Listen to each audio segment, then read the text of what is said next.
Assalamualaikum warahmatullahi wabarakatuh. Jumpa di seminar SNST 2024. Sehat semua untuk kita. Saya Hari Supriyanto akan mempresentasikan seminar saya. Judul Penurunan Rework Product dengan Pendekatan Lean Six Sigma. Bermula bahwa industri manufaktur penting sekali untuk dikembangkan karena dia mampu menciptakan nilai tambah, penyerapan tenaga kerja, dan meningkatkan pertumbuhan ekonomi suatu negara. Untuk itu maka industri ini harus mempunyai tolak ukur, sesuatu yang bisa diukur, sering dikatakan sebagai performance. Kita lihat kehadiran industri yang produksi, kehadiran industri yang produktif itu bisa membuat kondisi menjadi berdaya saing. Semakin bagus persaingan itu meningkatkan performansi. Dan persaingan itu sifatnya adalah dengan kompetitor di pasar yang sama. Untuk itu perlu diukur dalam aturan performansi. Produk yang dilihat adalah tangki yang dipakai untuk mengisi fluida, bisa air, sanitasi, atau kebutuhan industri lainnya. Kira-kira oke, angkanya. Dan dari sini, maka pengukuran performansi tujuannya adalah untuk mereduksi waste pada proses produksi tangki. Pendekatannya adalah Lean Six Sigma. Kalau dipetakan proses produksi itu kita lihat mulai dari cutting, bending, welding, finishing, assembly, dan shipping. Identifikasi awal ternyata terjadi waste besar itu ada di welding atau pengawasan.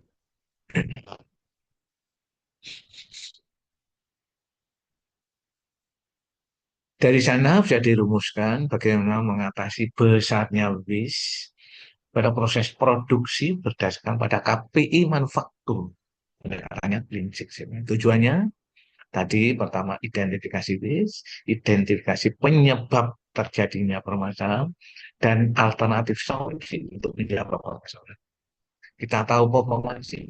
Kemudian indikator KPI-nya adalah produksi, kualitas, biaya, pengiriman, safety, lingkungan, dan partisipasi tenaga kerja. Ini adalah KPI yang akan diukur. Lean thinking, ya, ini berpikirnya adalah mengurangi waste yang ada di sepanjang value stream. Kemudian Six Sigma berpikirnya adalah statistik Sigma dan yang diambil adalah konsep Sig-nya, 6 Sigma. Tidak per ribu, tetapi konsepnya adalah per juta. Boleh value di proyek reject kira-kira 3 atau 4-nya saja. Itu konsep Six Sigma. Kemudian Lean Six Sigma, kombinasi antara Lean dan Six Sigma. Waste yang dipakai ada a downtime, environment, defect of production, waiting, not utilized employee, transportation, inventory, motion, dan excessive processing. Dari kesembilan waste tersebut, setelah diidentifikasi dan diukur, ternyata tiga waste tertinggi adalah waiting, defect, dan excessive processing. Ini adalah perhitungan waste waiting, kira-kira ada 11%. Biayanya menyerap 1,5 juta rupiah. Excessive processing kira-kira 26%, menyerap biaya mendekati 4 juta rupiah. Dan ini adalah waste defect mencapai 30% dengan perhitungan biaya 919.000 rupiah. Dari waste dan biaya tersebut, maka diteruskan dengan mencari root cause analisis dengan memakai 5 why. Untuk waste weighting, ada why terakhir, 2 diantaranya. Untuk defect waste, 1 diantaranya di why kelima.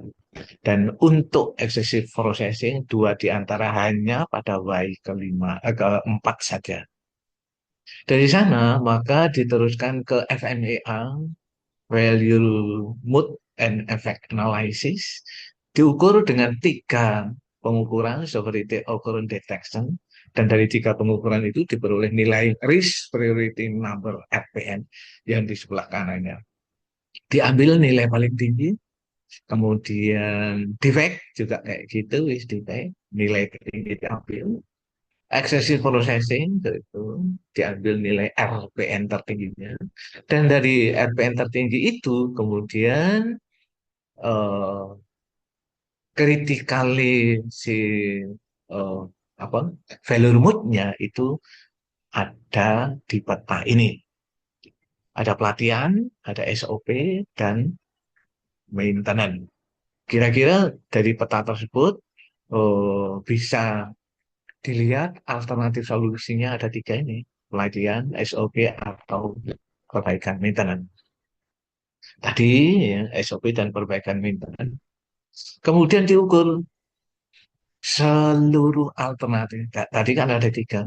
Kalau diteruskan alternatifnya itu nol sekarang, satu, dua, tiga, kombinasi satu, dua, satu, tiga, dua, tiga, dan yang terakhir adalah kombinasi satu, dua, tiga.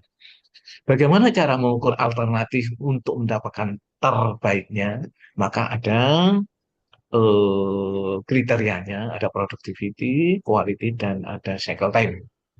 Bobotnya ada 04, 03, 03, dan ternyata setelah dihitung untuk setiap alternatif, 0 itu adalah alternatif sekarang, performansinya 13,2 ditambahkan dari bobot itu.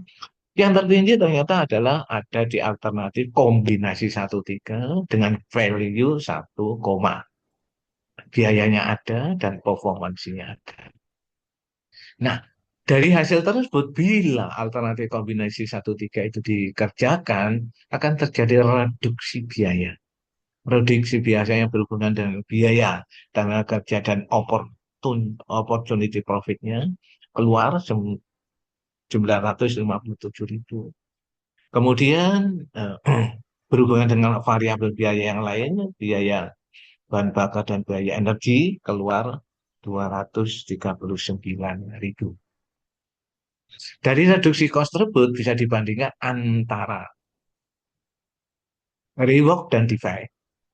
Untuk reworknya awalnya adalah 3 juga,8. Setelah perbaikan ternyata turunnya drastis sekali dengan kombinasi alternatif 13 tadi. 950, sehingga total reduksinya adalah 2,8 juta. Untuk defeknya awalnya adalah biayanya 919, tereduksi sampai 229. Jadi total reduksi cost-nya adalah 689.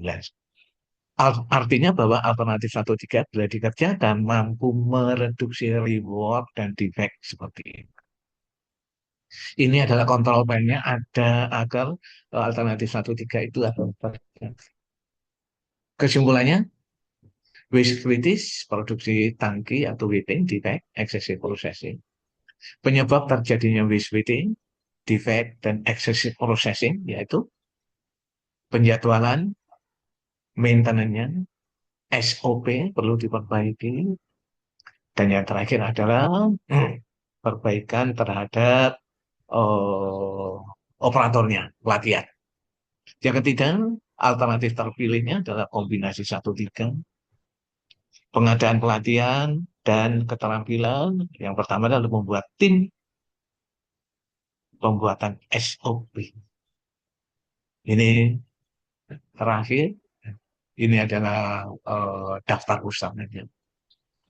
Terima kasih presentasi dari saya. Bila ada pertanyaan memakai eh, apa via Zoom, ya. Terima kasih. Wassalamualaikum warahmatullahi wabarakatuh.